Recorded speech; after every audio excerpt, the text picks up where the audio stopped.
अपनी आलसी और बिगड़ैल पोती ने हमेशा माता पिता पर निर्भर रहने के लिए अपने दम तोड़ चुकी दादी को बेरहमी से फ्रीजर में ठूंस दिया। 3 बहनों ने सोचा कि अगर वे दादी की मौत की खबर को छुपा लें तो वे हमेशा उनकी पेंशन प्राप्त कर सकती हैं और किसी को शव का पता न चले। इसके लिए उन्होंने बहुत सारे जमे हुए खाद्य पदार्थ खरीदे। जब तक कि शव पूरी तरह से ढक नहीं गया तब तक वे संतुष्ट नहीं हुई।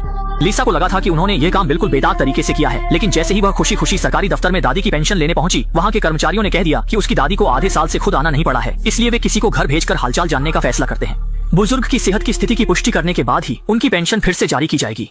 ये सुनते ही लिसा इतनी डर गई कि उसके हाथ पैर फूल गए और डर के मारे तुरंत घर लौट आई। सबसे पहले अपनी दोनों बहनों के साथ मिलकर दादी के शव को बाहर निकालकर पिघलाने लगी, क्योंकि अगर सरकार को पता चल गया कि वे पेंशन धोखाधड़ी कर रहे हैं तो उन्हें जीवन भर जेल में रहना पड़ेगा। अब उनका पहला कदम था दादी को पिघलाना और उन्हें जीवित दिखाने का नाटक करना, ताकि आने वाले अधिकारी को धोखा दिया जा सके। लेकिन लंबे समय तक जमे रहने के कारण दादी पहले ही बर्फ की तरह सख्त हो चुकी थी और उन्हें जल्दी पिघलाना संभव नहीं था। जब वे नहीं जानते थे कि क्या करना है, तभी दरवाजे पर दस्तक हुई। वह समाज कल्याण विभाग के निक ही थे जो मिलने आए थे। तीनों बहनों ने इसे खतरे की तरह देखा और लिसा ने जल्दी से दरवाजे पर जाकर निक को रोकने की कोशिश की, ताकि अंदर की बहनों को शव को संभालने का समय मिल सके। उसने झूठ बोला कि उसकी 2 बहनें घर में कभी कपड़े नहीं पहनती, इसलिए निक को बाहर इंतजार करना चाहिए। Ragazze, 1 un maresciallo della finanza? सौभाग्य से 2 बहनों ने जल्दी से दादी को ताश खेलते हुए दिखाने का नाटक किया। लिसा को लगा था कि अब सब कुछ आसानी से छुप जाएगा, लेकिन तभी निक ने दादी को अभिवादन किया और जैसे ही उसे कुछ अजीब लगने लगा, लिसा ने घबराहट में निक को दूसरी मंजिल की ओर धक्का दिया, ताकि उससे जीवन के बारे में बातें कर सके और उसके आने के असली मकसद को हल्का कर सके। लेकिन निक को इसमें बिल्कुल भी दिलचस्पी नहीं थी। इस वक्त उसके दिमाग में बस दादी से मिलने की ही बात थी। मजबूरी में लिसा ने अपनी सुंदरता का इस्तेमाल किया और निक को बाहर घूमने ले गई, ताकि वह आज के काम को भूल जाए। लेकिन दिन से रात तक घूमने के बाद भी निक ने अपने काम को नहीं भुलाया और दादी की सेहत की जांच करने पर जोर दिया। और यह स्थिति देखकर लिसा ने भी आखिरकार अपनी खूबसूरती का सहारा लेने का फैसला किया, ताकि वह सामने वाले को अपनी मोहकता में इतना डुबो दे कि वह कुछ और सोच ही न सके। लेकिन तभी घर में बिजली चली गई। लिसा ने मोमबत्ती लेकर बिजली की लाइन की जांच शुरू की, लेकिन मुड़कर डर के मारे देखा कि इस वक्त निक मोबाइल की टॉर्च जलाकर फ्रीजर में रखे खाने की चीजों की ताजगी जांच रहा है। ये देखते ही लिसा बुरी तरह डर गई। उसे पता था कि उसकी दोनों बहनों ने दादी के शव को फ्रीजर में छुपा रखा है। उसने तुरंत फ्रीजर का दरवाजा बंद कर दिया और फिर अपने मुंह से निक को चुप करा दिया। निक ने भी फ्रीजर की जांच छोड़ दी और लिसा को दूसरी मंजिल पर ले गया। उत्साह भरे क्षणों के बाद निक आखिरकार इस दौरे के काम को भूल गया। तीनों बहनों ने सोचा कि समस्या खत्म हो गई है और वे पेंशन को कैसे खर्च करें, इस पर चर्चा कर रही थीं। लेकिन उन्हें नहीं पता था कि मुसीबत उनके सिर पर मंडरा रही है, क्योंकि अगले ही पल निक ने लिसा को एक संदेश भेजा जिसमें कहा गया था कि वह दादी से मिलने की बात भूल गया था और कुछ दिनों में फिर से आएगा। तीनों बहनों ने यह देखकर डर गईं, लेकिन वे दादी की पेंशन को छोड़ना नहीं चाहती थीं। इसलिए गहरी सोच विचार के बाद लिसा ने अपनी खूबसूरती का इस्तेमाल कर अधिकारी को मिलने के लिए बुला लिया और बातचीत में इशारों में निक से पूछा कि पेंशन धोखाधड़ी करने का अंजाम क्या हो सकता है। लेकिन नतीजा उसकी कल्पना से कहीं ज्यादा गंभीर था। निक ने कहा कि अगर पेंशन धोखाधड़ी पकड़ी गई तो बहुत ज्यादा संभावना है कि उम्र भर जेल में रहना पड़ेगा।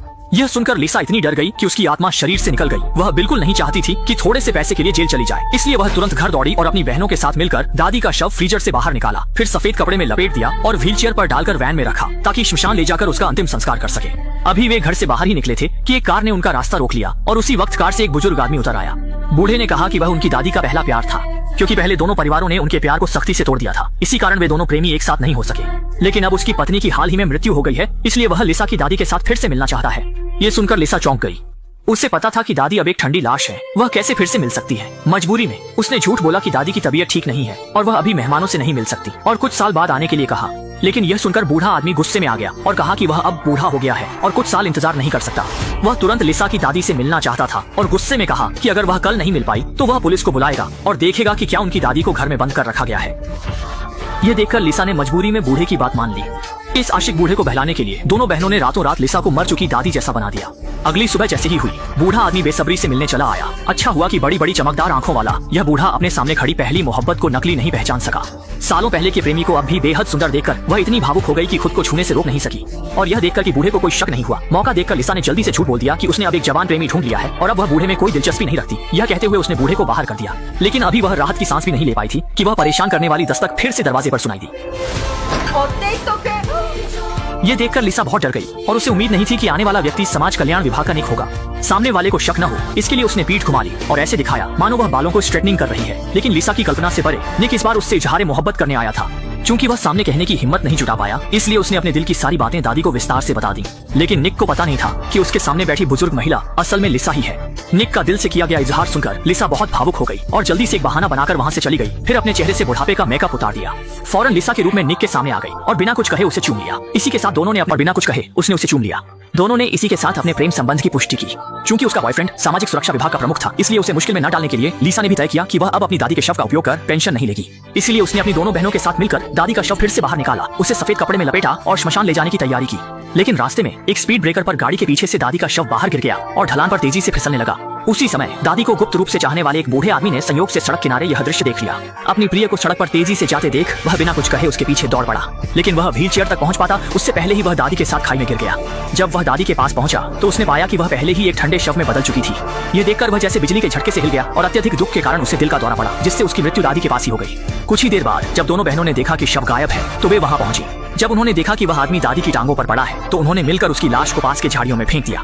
लेकिन जैसे ही दोनों दोबारा लौट कर आईं, उन्होंने देखा कि दादी का शव तो अचानक गायब हो गया था। आसपास खोजने पर भी कुछ नहीं मिला और वे उदास होकर घर लौट आईं, लेकिन वहां उन्होंने देखा कि दादी का शव अचानक से बिस्तर पर पड़ा है। असल में लिसा के बॉयफ्रेंड ने समय पर मदद की थी, जिससे बाहरी लोग दादी के शव को नहीं देख सके, और उसने ऐसा इसलिए किया क्योंकि उसकी प्रेमिका लिसा इस समय उसके बच्चे के साथ गर्भवती थी। वह नहीं चाहता था कि उसकी गर्लफ्रेंड इस मामले में जेल चली जाए। अंत में उन्होंने दादी के लिए एक भव्य अंतिम संस्कार आयोजित किया। इस घटना के बाद तीनों बहनों ने अपनी गलतियों से सबक लिया और कभी भी गैरकानूनी काम करने का विचार नहीं किया और फिल्म का अंत हो गया।